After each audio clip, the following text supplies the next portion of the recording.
Your mother abandoned this family long before your grandfather died, my son said into the microphone while 70 people raised their champagne glasses and nodded like he had just spoken some painful truth everyone had quietly accepted years ago. I sat 3 tables away beneath the soft gold lights of the ballroom at the Whitmore Country Club, my hands folded carefully in my lap while my granddaughter's rehearsal dinner continued around me as if my entire life had just been reduced to a single cruel sentence. No one looked shocked. That was the part that hollowed something out inside my chest. No one looked confused. My daughter-in-law Claire lowered her eyes with perfect timing, pretending to look uncomfortable while still allowing the silence to stretch just long enough to make Daniel's version of the story settle into the room like dust over old furniture. My granddaughter Ava reached for her fiancé's hand beneath the table, and 2 of Daniel's business friends exchanged sympathetic glances in my direction, the kind people reserve for difficult older women they've heard stories about but never truly met. I kept my face calm. At 68 years old, I had learned there were humiliations that only grew larger when you tried to fight them in public.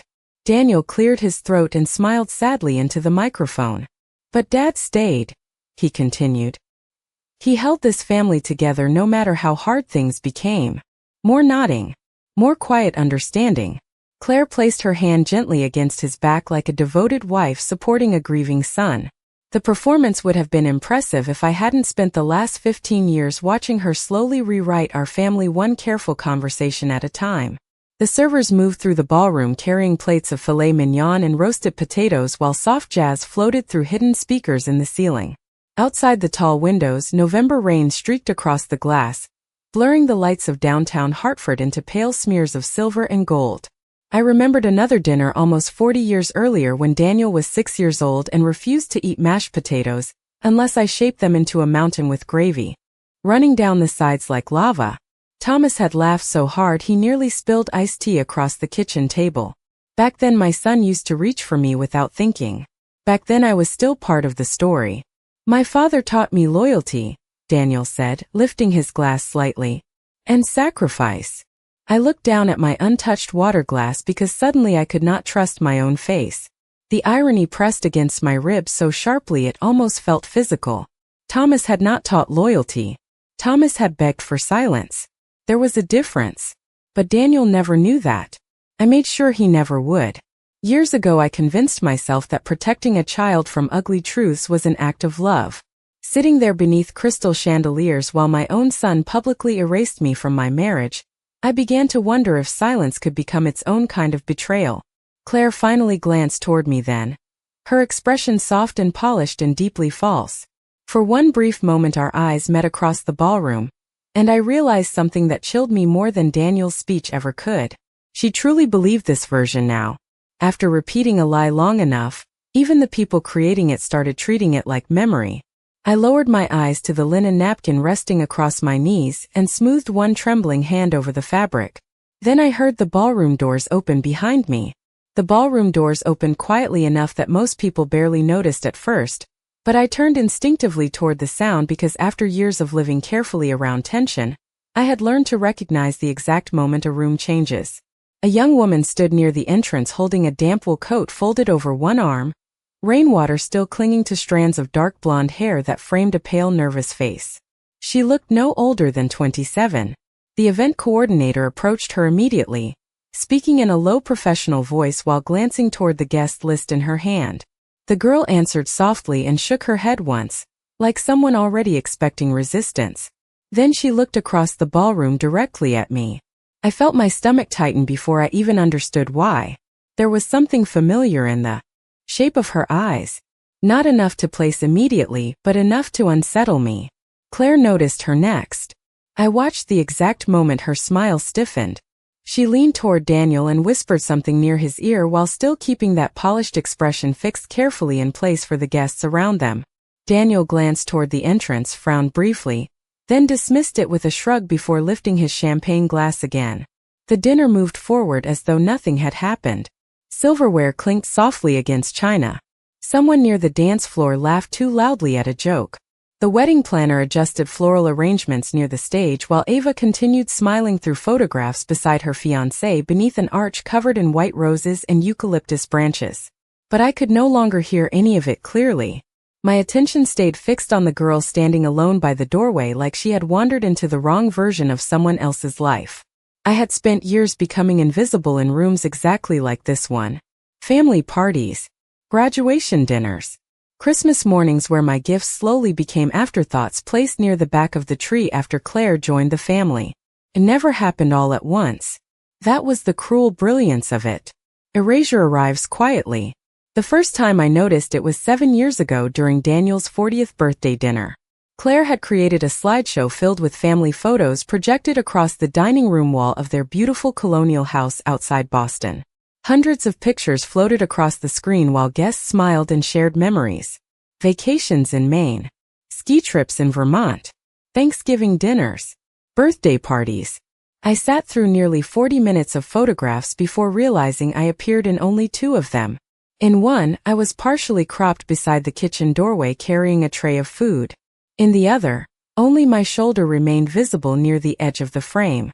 I could have sworn I added more pictures of you, Claire said later with a soft laugh when I mentioned it quietly while helping load dishes into the dishwasher. Technology can be so weird sometimes. Daniel overheard and chuckled without looking up from his phone. Mom never likes having her picture taken anyway. It was such a small thing. So small I felt embarrassed for noticing it. But afterward I started seeing it everywhere. Stories retold with my role softened or removed entirely. Family recipes were named after Claire because she hosted the holidays now. Memories adjusted gently until even Daniel began recalling events differently than they actually happened. Over time I stopped correcting anyone. Correcting people only made me sound bitter. Difficult. Lonely women are always expected to swallow things gracefully. Across the ballroom, the young woman was still standing near the entrance, now speaking quietly with one of the servers. Then she reached into her purse and pulled out a small cream-colored envelope. The moment I saw Daniel's full name written across the front in familiar handwriting, the blood drained slowly from my face. My first instinct was to stand up and walk across the ballroom before anyone else noticed the envelope in the young woman's hand. But age teaches you the danger of sudden movements during fragile moments. So I stayed seated while my heartbeat climbed steadily beneath the pearl necklace resting against my throat. The handwriting on that envelope belonged to Thomas. I would have recognized it anywhere. After 42 years of marriage, some things become stitched permanently into your memory. The sharp angle of his capital letters. The slight lean to the right whenever he wrote quickly. I had seen that handwriting on anniversary cards, mortgage papers, grocery lists taped to the refrigerator, and once on a short note he left beside my coffee cup after our worst argument in 1989. I do not know how to stop disappointing the people I love. I kept that note hidden in my dresser drawer for over 30 years. Across the room, Claire rose smoothly from her chair and crossed the ballroom floor before Daniel even seemed to realize something was wrong. She moved with controlled urgency, smiling politely at guests while intercepting the young woman near the entrance. Even from a distance I could see Claire's posture tighten beneath her navy silk dress. The girl handed her the envelope. Claire glanced down once, and the color drained so quickly from her face that she nearly lost control of her expression entirely. Then she recovered. That was Claire's real talent. Not manipulation. Recovery. She could reorganize herself emotionally in less than a second. I watched her say something firm but quiet to the girl before attempting to guide her back toward the hallway leading to the lobby. The young woman shook her head. Not dramatically. Just once. Calm. Certain. Claire glanced toward Daniel again. This time there was panic behind her eyes. I looked away before she could catch me watching. The room suddenly felt too warm despite the rain tapping softly against the ballroom windows. I loosened my fingers carefully against the linen napkin in my lap and tried to steady my breathing. Deep down, I think part of me always knew this night would eventually come. Lies grow like mold in dark places. Quietly. Patiently.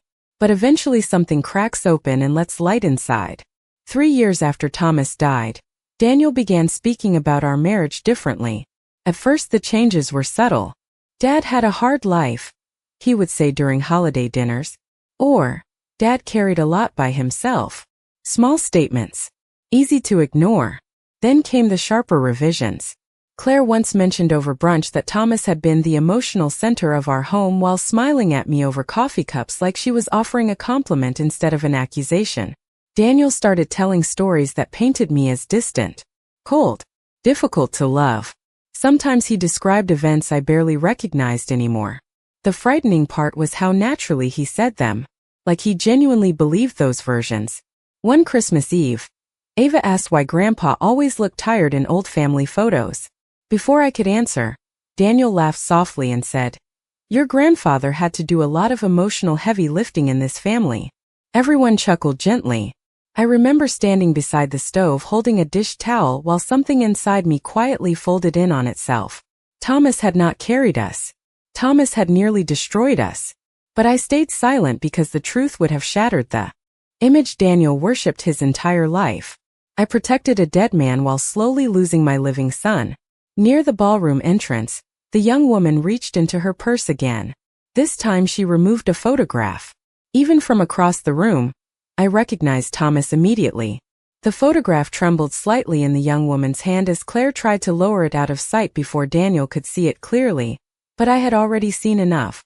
Thomas stood beside a lake wearing the old brown corduroy jacket he used to wear every fall, one arm wrapped around the shoulders of a little girl no older than 6.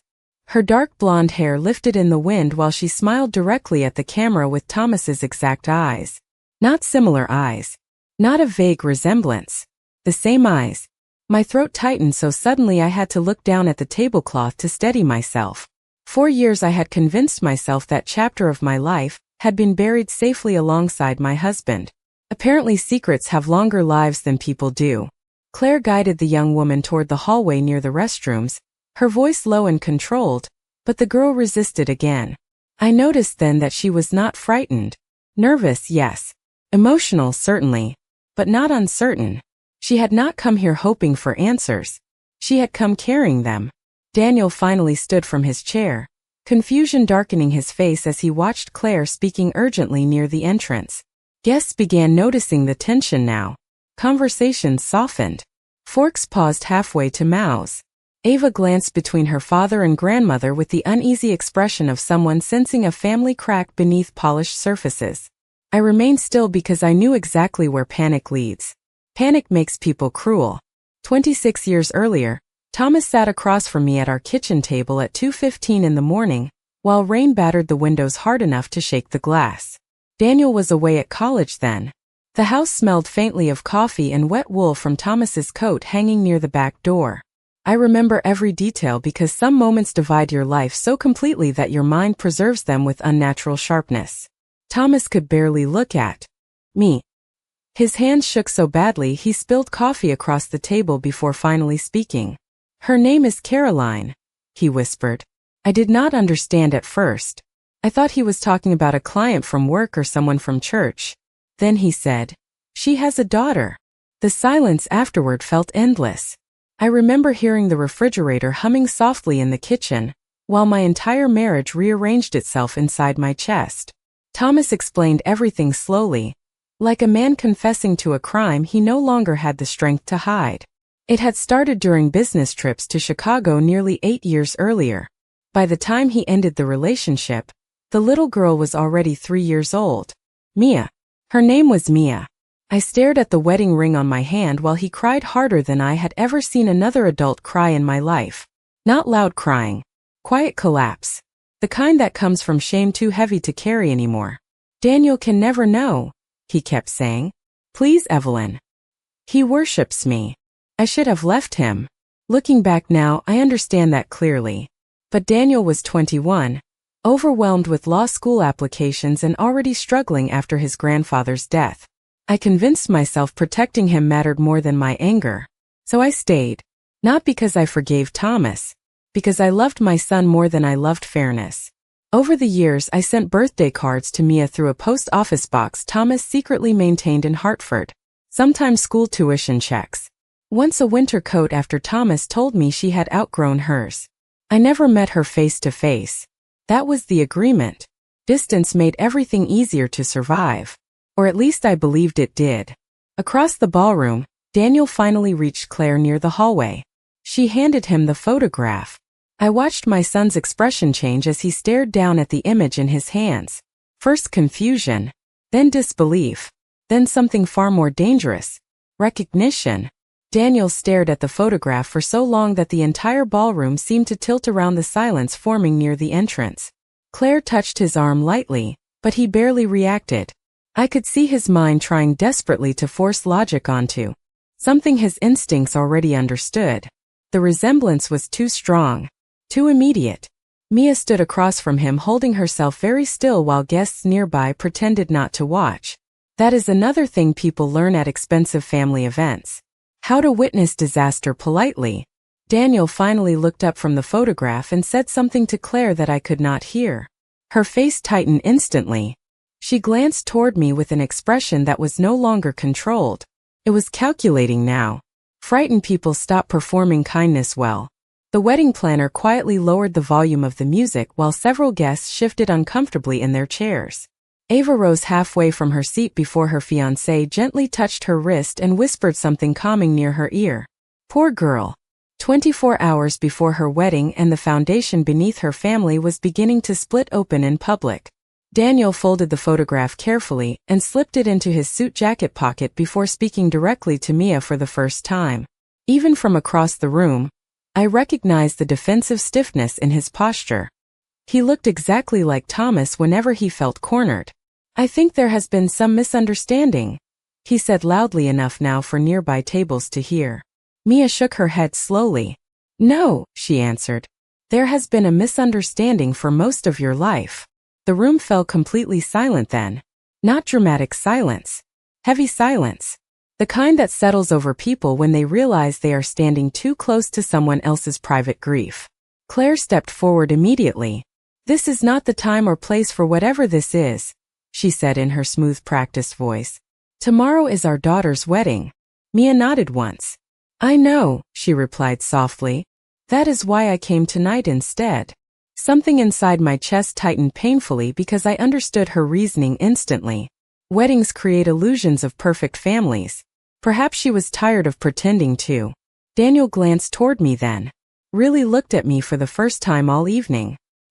His expression carried confusion now, but beneath it I saw something deeper beginning to surface.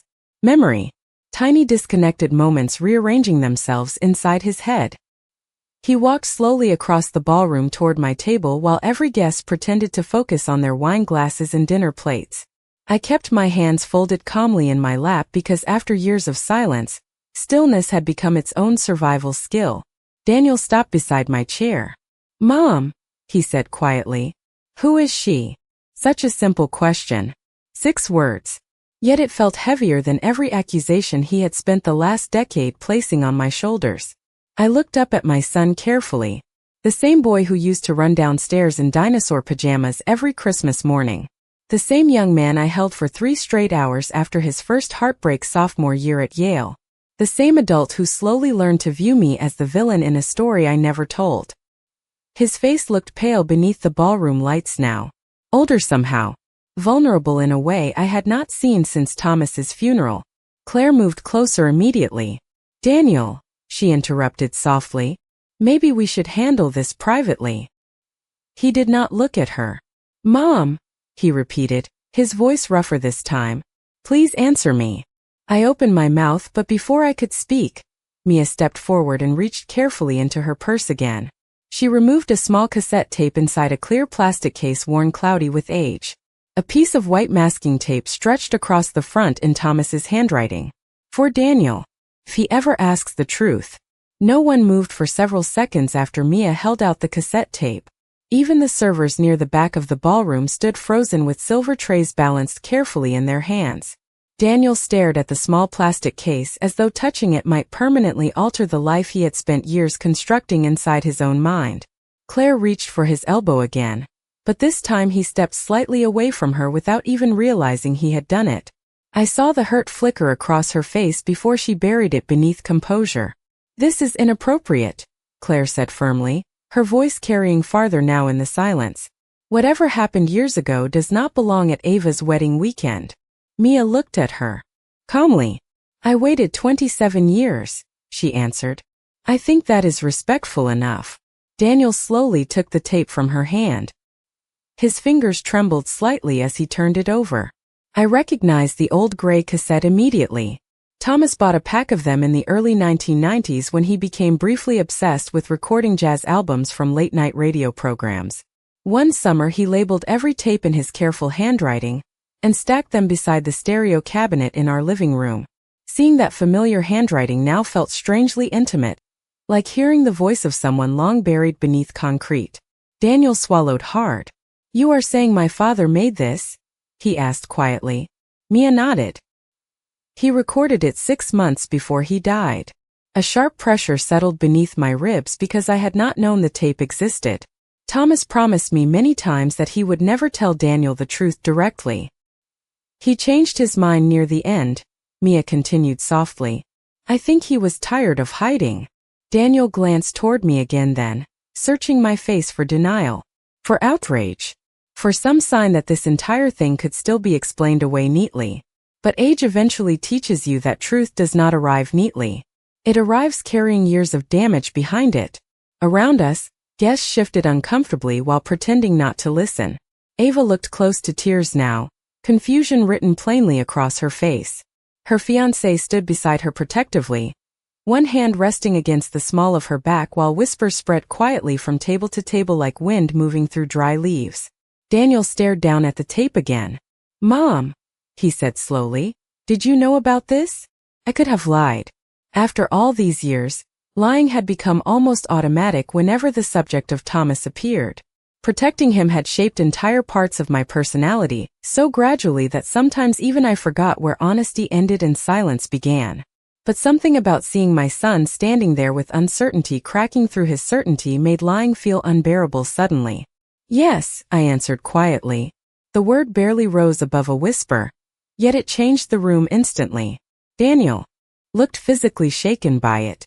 Claire inhaled sharply beside him.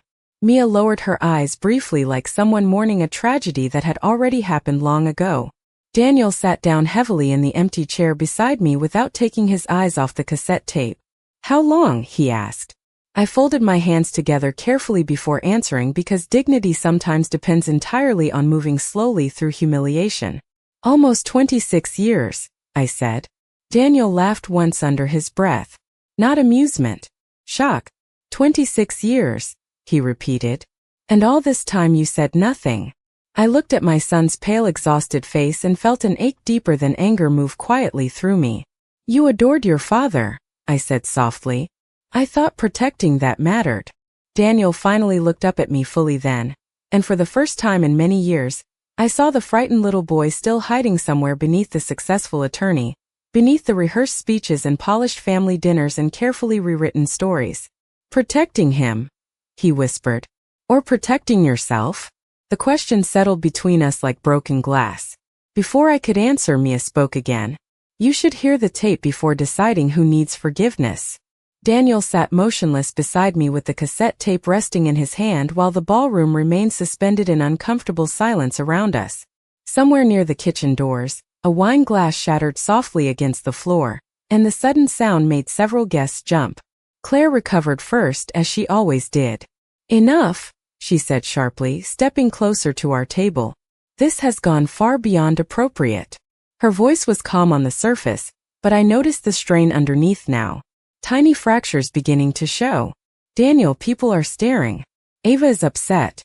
Whatever happened in your parents' marriage does not belong here tonight." Daniel still did not look at her. His eyes remained fixed on the tape. "You knew?" he asked quietly. Claire hesitated only a second too long. "I knew there were complicated things in your father's past," she answered carefully. "Your mother told me years ago." Something inside Daniel seemed to tighten. Visibly. "Mom told you." Claire folded her arms lightly across her waist. "I was trying to help this family heal." Heal. The word landed strangely after years of watching myself slowly disappear from family photographs and conversations while Claire positioned herself as the emotional center of every gathering. Mia stood several feet away now, silent and exhausted, like someone who had finally set down a burden too heavy to carry alone. I realized then how unfair this entire situation had been to her too. Thomas spent decades protecting his image while two women quietly carried the damage for him. Daniel finally looked at me again. "You told Claire before you told me." It was not anger in his voice yet. It was hurt. Much older hurt than this moment alone. I closed my eyes briefly because there are some mistakes a mother understands fully only after it is too late to undo them. I never planned to tell anyone, I said softly. Claire found letters in the attic 12 years ago. Claire exhaled impatiently. I found evidence that your mother had been hiding a secret child from you your entire adult life, she corrected. Do not twist this into something noble. Several guests began quietly gathering purses and jackets now, sensing the dinner had crossed into territory too intimate to witness comfortably. Ava wiped beneath her eyes while her fiancé whispered softly beside her. I hated that her rehearsal dinner would forever carry this memory now. Another innocent person standing in the debris of older people's choices. Daniel rubbed one hand slowly across his forehead. All these years, he said quietly, almost to himself, all those conversations about Dad, about our family, and none of it was real. Some of it was real, I answered. Your father loved you very much. Daniel laughed again under his breath, tired and bitter this time. Apparently he loved everyone. Claire stepped closer immediately. Daniel, listen to yourself. You are overwhelmed right now. He stood so suddenly that his chair scraped harshly against the ballroom floor. Several people flinched at the sound. Do not tell me what I am feeling, he snapped. Claire went silent. I stared at my son in shock because I had not heard that tone in his voice since he was 17 years old. Daniel rarely lost control. Claire built their entire marriage around helping him maintain it. He turned toward Mia then. Why now? He asked. Why come here tonight? Mia looked down briefly before answering. Because your mother has spent half her life protecting people who never protected her. The words settled heavily into the room. Daniel looked back at me slowly, and for the first time in years, I saw uncertainty replacing judgment in his eyes. Not forgiveness, not understanding, just uncertainty. Sometimes that is where truth begins. He glanced down at the cassette tape again. Is there somewhere here I can listen to this? The ballroom manager quietly stepped forward from near the hallway. There is a private conference room downstairs, he offered gently. Daniel nodded once without taking his eyes off me. Then he asked the question I had feared for 26 years. Mom, he said softly, when exactly did you stop trusting me with the truth? The conference room downstairs felt painfully ordinary for a moment that was quietly dismantling an entire family. Beige walls. A long walnut table polished to a dull shine. A coffee station near the corner with tiny paper cups stacked beside packets of powdered creamer. Rain tapped softly against the narrow basement windows while the hum of fluorescent lights settled over everything with cold steadiness. Daniel sat at the center of the table holding the cassette tape in both hands, while the rest of us remained scattered around the room like strangers trapped together during a delayed flight. Claire stood near the door with her arms folded tightly across her chest. Ava sat beside her fiancé, still pale from crying. Mia remained near the far wall, exhausted but composed. I chose the chair closest to the window because after years of carrying secrets, I suddenly felt very old. The ballroom manager returned with an outdated cassette player borrowed from the country club office storage room. The sight of it nearly broke something inside me. Thomas used to repair old electronics in our garage on Sunday afternoons while jazz played. Through open windows, Daniel would sit beside him handing over screwdrivers like a proud apprentice. Small memories become dangerous once grief mixes with truth. Daniel inserted the tape carefully. For a second nothing happened except static. Then Thomas's voice filled the room. Older, weaker, but unmistakably him. If you are hearing this, he began slowly, then I finally ran out of time to keep pretending I could fix things myself. Daniel closed his eyes immediately. Claire looked down at the carpet. I kept my hands folded tightly together because hearing Thomas again after 7 years felt like opening a door I had spent enormous energy trying to seal shut. Daniel, Thomas continued, your mother is not the person I allowed you to believe she was. The room went perfectly still. Even the rain seemed quieter somehow. Thomas coughed softly before speaking again. I failed our family long before your mother ever withdrew from me emotionally. The truth is she withdrew because I betrayed her trust repeatedly and expected her to survive it silently. Daniel stared down at the table without moving. Ava slowly reached for her father's hand, but he did not seem to notice. Mia is my daughter, Thomas admitted. And Evelyn protected me from the consequences of that truth for more than 20 years. Claire looked toward me then with something close to disbelief crossing her face. Perhaps she truly had convinced herself I was the selfish one all these years. Thomas's voice cracked slightly on the tape. Your mother stayed because she loved you more than she hated me. I need you to understand that. I felt tears sting unexpectedly behind my eyes, not because the words healed anything, but because they arrived far too late to matter properly. I watched Evelyn become smaller over the years, Thomas continued quietly, and instead of helping her carry the damage I caused, I let her carry it alone because it was easier for me. Daniel covered his mouth with one trembling hand. I had not seen my son cry since the morning of Thomas's funeral. If Claire ever tells you your mother was cold, Thomas said after another long pause, remember that silence and coldness are not the same thing. Some people go quiet because they are exhausted from protecting everyone else. Claire looked away immediately.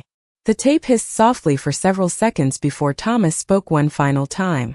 I loved your mother badly, Daniel, but she loved all of us better than we deserved. Then the recording ended. No music. No dramatic goodbye. Just static filling the room while 26 years of carefully constructed family mythology collapsed quietly into dust. Daniel remained motionless, staring at the cassette player long after the tape stopped turning. Finally he whispered the words so softly I almost did not hear them. I made you carry all of it alone. No one spoke for a long time after the tape ended. The old cassette player continued spinning softly until the ballroom manager quietly reached over and pressed the stop button. The small mechanical click echoed strangely through the conference room. Daniel remained seated with his elbows resting against the table, and his eyes fixed downward like he no longer trusted the ground beneath him. Ava cried silently beside him now, one hand covering her mouth while her fiancé rubbed slow circles against her back. Claire stood near the doorway completely still, but something had shifted in her expression. For the first time since she entered our family 15 years earlier, she looked uncertain of her own version of events. Mia lowered herself carefully into one of the chairs near the wall, emotionally drained after carrying someone else's hidden history into the open. I looked around the room and realized how tired all of us suddenly seemed. Secrets age people long before wrinkles do. Daniel finally lifted his head and looked at me fully. There was no accusation left in his face now. Only grief. Deep, complicated grief that had nowhere clean to land. Why did you stay? He asked quietly. After everything? I thought about the question carefully because simple answers rarely survive complicated lives. Because you were 21 years old and still believed your father hung the moon, I said softly. Because I thought if I destroyed that image, I would destroy part of you too. Daniel shook his head slowly, almost like the words physically hurt to hear. Instead you let me believe terrible things about you. I smiled faintly then. Not bitterness. Just exhaustion. Children usually need someone easier to blame than the parent they idolize. Daniel covered his eyes briefly with one hand, and I saw his shoulders tremble once before he forced himself still again. My son had spent years building an identity around defending a father who did not deserve defending and misunderstanding a mother who never asked to be understood. Claire stepped forward slowly. Evelyn, she began carefully, I did not know everything. I looked at her calmly. No, I agreed. But you enjoyed filling in the blanks. Her face tightened slightly. She opened her mouth to respond, then stopped. Because there was nothing useful left to say. The damage had already lived too long. Mia stood quietly and reached into her purse one final time. This time she removed a thin stack of folded greeting cards held together with a faded blue ribbon. These were from you, she said softly, handing them toward me. I stared at the familiar envelopes with sudden emotion catching painfully in my throat. Birthday cards. Christmas notes. Graduation congratulations written over decades in my own careful handwriting. I had almost forgotten them. You were the only person who never made me feel like a mistake, Mia said. The room went silent again. Daniel looked between us slowly, his face pale with realization. For years he believed I had abandoned people emotionally when in truth I had spent most of my life quietly holding together wounds no one else wanted to acknowledge. I stood carefully from my chair then, smoothing one hand over the front of my dark green dress. My knees ached slightly from sitting too long. 68 years old and suddenly more tired than I could remember feeling in decades. Daniel rose immediately when he saw me reaching for my coat draped across the back of the chair. "Mom," he said quickly. His voice cracked on the word. I paused but did not turn around immediately. "I do not know how to fix this," he admitted softly. I slipped my arm slowly into my coat before finally looking back at him. "Some things are not fixed," I said gently. "They are understood." Daniel's eyes filled then. Real tears this time. Not for Thomas. Not for himself. For me. I walked toward the door quietly, passing Claire without anger and Mia without shame. As I reached the hallway, I felt Daniel's hand lightly touch my sleeve. I turned back once more. "I am sorry," he whispered. For the first time in many years, I believed he finally understood what he was apologizing for. I touched his cheek gently the same way I used to when he was a little boy fighting tears after nightmares. Then I walked away from the conference room, through the silent country club hallway, and out into the cold November rain without feeling invisible anymore.